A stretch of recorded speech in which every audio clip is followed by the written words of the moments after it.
I was worth slightly less. When you vetted me, Mr. Speaker, last time, I was worth 218,400,000. So you have had some nominal growth. Kidogo. Some.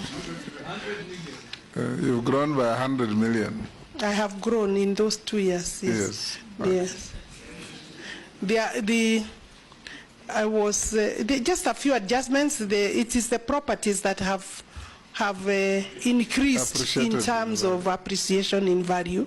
And then there was one tenant that was not paying my family rent, and they paid about 14 million, about sometimes in March.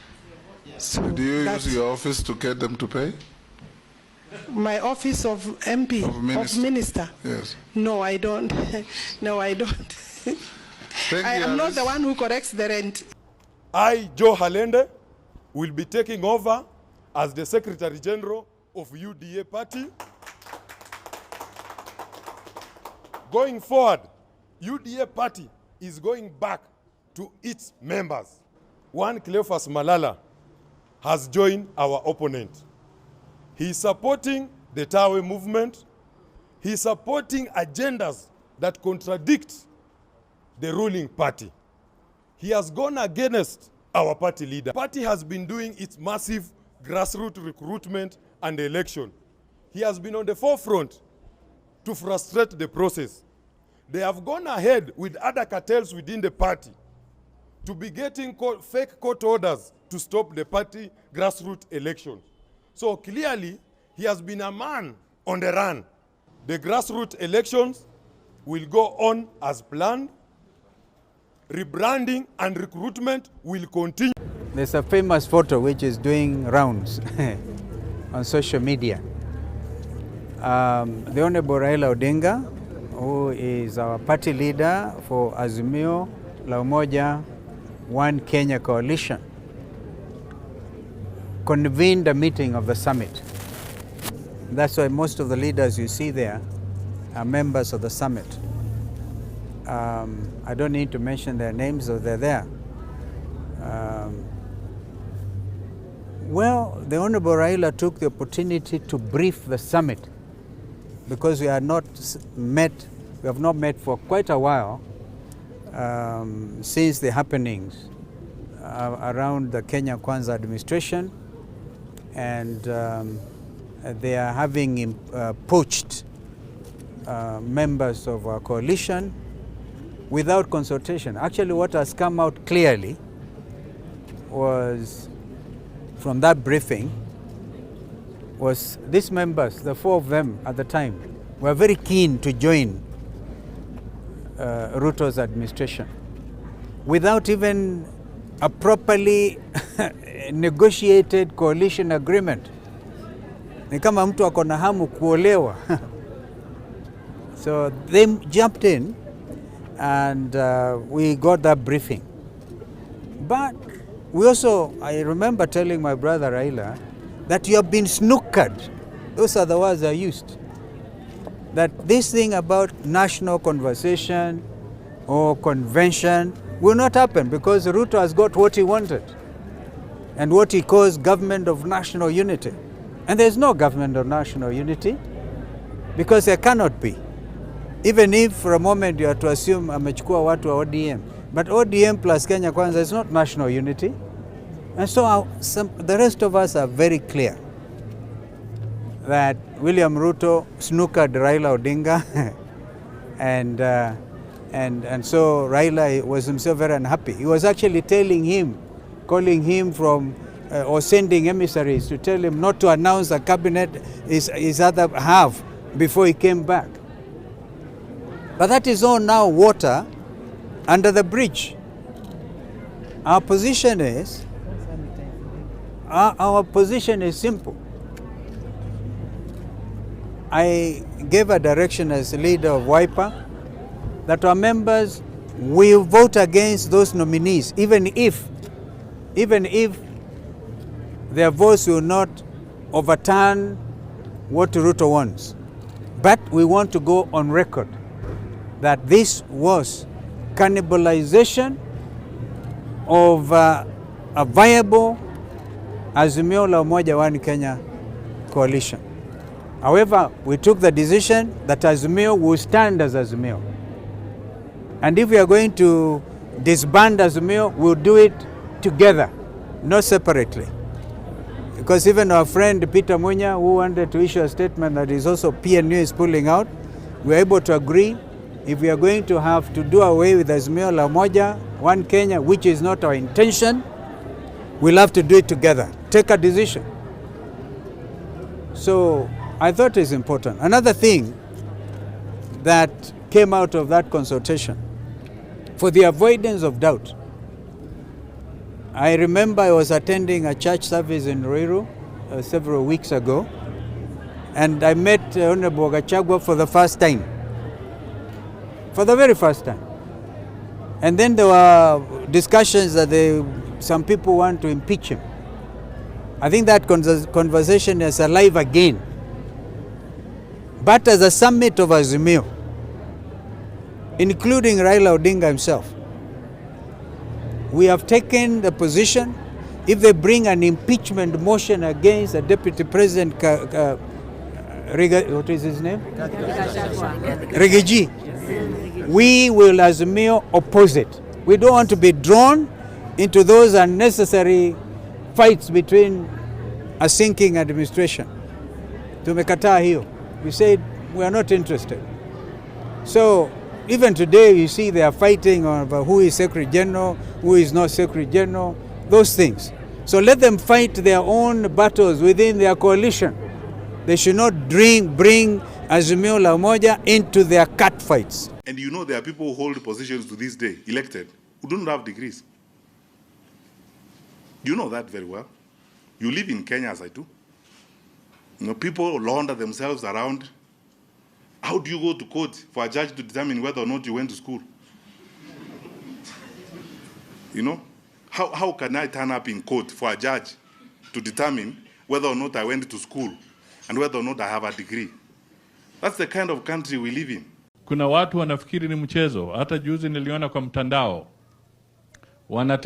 wanatembeza habari kwamba ati kuna serikali kule Burkina Faso ya majeshi ambayo ndio sasa serikali nzuri kabisa, wanazungumza na lugha ya Kimombo.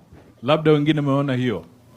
Mimi nataka niwaambie sisi tuheshimu demokrasia. Askari wetu wa majeshi wanajua kazi yao, na sisi tunataka vile katiba yetu inasema tupate viongozi wetu kwa njia ya demokrasia. Tusitumie njia za mkato ama za uongo, kwa sababu tukiwa kama Sudan ama nchi zingine ambazo zinafujo, mimi nawaambia tutakuwa na shida na itachukua miaka mingi sana ili turejee kwa hali ambayo tulioko. Kwa hivyo kama kuna matatizo kama wa Kenya, tuyazungumuze kwa njia ya kidemokrasia ya halali na tuungane na Mheshimiwa Rais, tusilete vurugu katika taifa letu. Kenyans are easy to govern but very difficult to rule. And that's why this leadership is in trouble. Because they are trying to rule us. We are beyond being ruled. We want to be governed. We must remain firm and demand good governance. We have been told 130 plus police stations. All police stations in this country are gazetted. We want to be told which stations are those. We have been told about police who have also lost their lives at the hands of protesters. We want them to hold a similar requiem mass for those police that have been killed. Because we cannot run a government purely on lies. That people can lie from January 1st to December 31st and feel nothing about it. Our constitution, which I was privileged to be part of its making at the Bomas Constitutional Conference, has in Article 10 national values and principles of governance. And we must hold to account those that will be found culpable and their commanders. including acts of omission, that when you fail to protect property, when you go harassing a former head of state, Mansivo, you are here as a veteran diplomat, tell His Excellency President Ruto and the novices around him that harassing a former head of state has implications not just in the country, but in the region. That stability of this country is relied upon by neighboring countries like Somalia, like Sudan, South Sudan. They look to us to help them come out of their own self-inflicted troubles. And we cannot therefore afford, even for a moment, to allow political novices to throw insults at everybody and think that that is governance. Because our constitution demands of them to ensure that we are governed properly. Kenyans are easy to govern, but very difficult to rule. And that's why this leadership is in trouble. Because they are trying to rule us. We are beyond being ruled. We want to be governed. We must remain firm and demand good governance. Because that is the only thing that is provided for under our constitution. We must tell them, and we must begin to plan. Your Excellency, the former Prime Minister, I saw you being invited in a tweet, with all due respect, surely. Treat that tweet with the contempt it deserves. Because you stand for the cause of the majority of this country. We must not talk to these people, not over the blood of people that we have been shown here. And of course, when you talk, if you must, they say when you are eating with the devil, you must use a long spoon. Their blood is oozing with innocent blood of Kenyans that they have killed. You must never shake their hands because their hands are still dripping with guilt. And that's why everywhere they go, they defend themselves. Oh, the police did this. We must hold them to account. But what is more worrying to us as a sector is that there is a marauding group of police officers, always deployed in strategic places and stations, to kill, to maim. And their language, hii ni serikali yetu. We must use our counterintelligence to define who they are, to establish who they are, the faces behind those people, and hold them to account. Because holding them to account, we must. We must ensure that this country is restored to the glory that previous leaders have been able to steer it. And at no time must we entertain the excuses we are being told about debts, about this. We must hold this leadership to account. And so on behalf of the civil society, we are here to express our solidarity and assure you that we are together in this struggle. And we are ready to train because we believe with a few more demonstrations, come October 6th, when the women farmers of Paris broke into the palace, we too must break into the palace. We must break into the palace and frog march the empire. And sing just like the women sang. You know how they sang? Today, we have the baker. The baker was the emperor himself, being frog marched by peasants on the streets of Paris. And they sang. Today we have the baker, we have the baker's wife, and the baker's son. Today we are going to have bread. Because my pastor said that at no time during his growth was he ever trained to be eating avocado for lunch. We are being told to grow avocado. Since when did any one of us here place a plate of avocado as a meal before our children? Because they want to import the maize. They don't want us to grow it, they want to import it. And therefore, as a sector, we want to say that we are ready to train the demonstrators so that you can identify also the people who infiltrate you.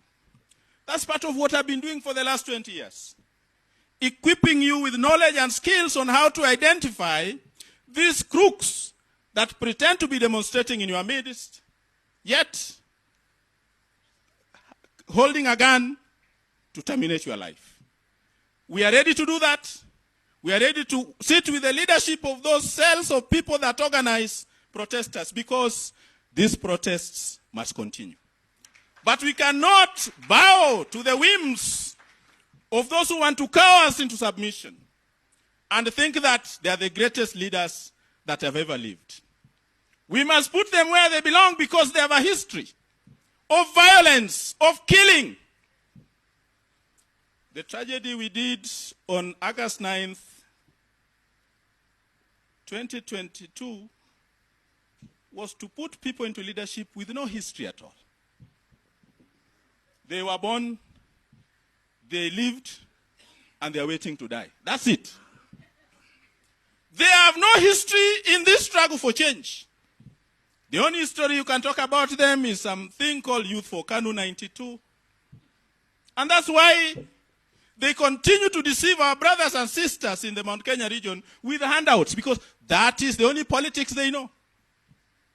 Nothing to empower people, to emancipate people from the economic hardships. And then they turn around and say they want to eradicate radicalism. Yet between 2008 and 2022, all they did was to give young boys and girls handouts to take illicit brew. And so as I finish, I want to say that as a sector, we are ready to work with you hand by hand, side by side in this struggle, to ensure that those who are guilty of acts of omission and commission are held to account. And we must never fear. I know they have withdrawn your security. I know they have also withdrawn your security. But I keep asking myself during my life in activism, when was it the most vulnerable time in my life? I was most vulnerable when I was in my mother's womb, when I was a toddler, when I could not know who the enemy is. I want to assure you, Your Excellencies, former President and former Prime Minister, that this is not the most vulnerable part of your life. You can live with or without that security, because you now know who the enemies are. So don't succumb. Don't give in to the invitations that are given with a sneer of arrogance, that have no respect for citizens. I get concerned when a leader of a country only thinks of kupanga, hawanitawapanga. We are not objects. We are subjects with dignity. Hatutaki kupangwa. And if that is the mentality, try it in Uganda. Try it in Ethiopia. There are things that you cannot do in this republic without being held to account. Yo, thank you so much for being my guest. I hope you subscribe, you like and share this video. Remember, we are Africans. Remember, we are Kenyans, and what we demand is good governance. What we demand is accountability for the leaders. What we need is straightforwardness, effective communication. What we need is leaders to speak the truth. It is the time of lying is over. You can't lie to somebody who is enlightened, you see. So what we need is leaders being very open, being able to communicate, tell us the truth. Tell us this is where Kenya is, this is what we can afford, this is what we cannot afford. So we can live within this limit. But if you want to go further, then we have to put this effort together to get the thing that we want. So that is what all Kenyans need. So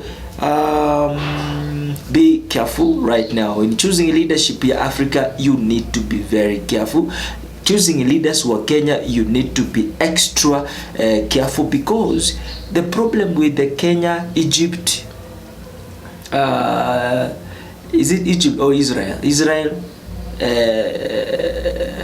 Nigeria, South Africa.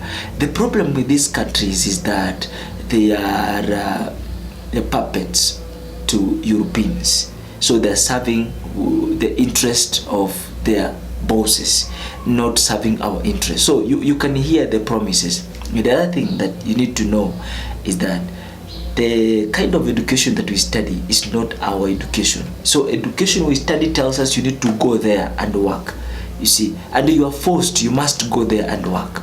If you remain in your country, you must be a politician or be poor. You understand? So this kind of education or this kind of information, we need to get it eradicated from our mind so that we can say we are free. We are not free if the information we have is not our information. You see, if the liberation we have is not our liberation. So we need to completely understand, completely change, and then understand what we have, what we don't have for us to grow this game. Thank you so much for watching. See you in the next video.